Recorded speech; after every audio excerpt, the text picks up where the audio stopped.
ବୁଡ଼ି ଯୁବତୀଙ୍କ ମୃତ୍ୟୁ।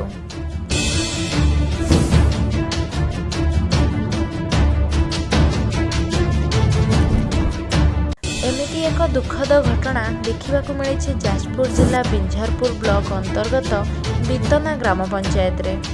ସୂଚନା ଅନୁଯାୟୀ ବିତନା ଗ୍ରାମର ଭଗବତ ମଲ୍ଲିକଙ୍କ ଝିଅ ତୁଳସୀଲତା ମଲ୍ଲିକ ବୟସ 24 ଗାଁ ପୋଖରୀକୁ ଶୌଚ ହେବା ପାଇଁ ଯାଇଥିବା ବେଳେ ଗୋଡ଼ ଖସିଯିବାରୁ ପାଣିରେ ବୁଡ଼ି ଯାଇଥିଲେ।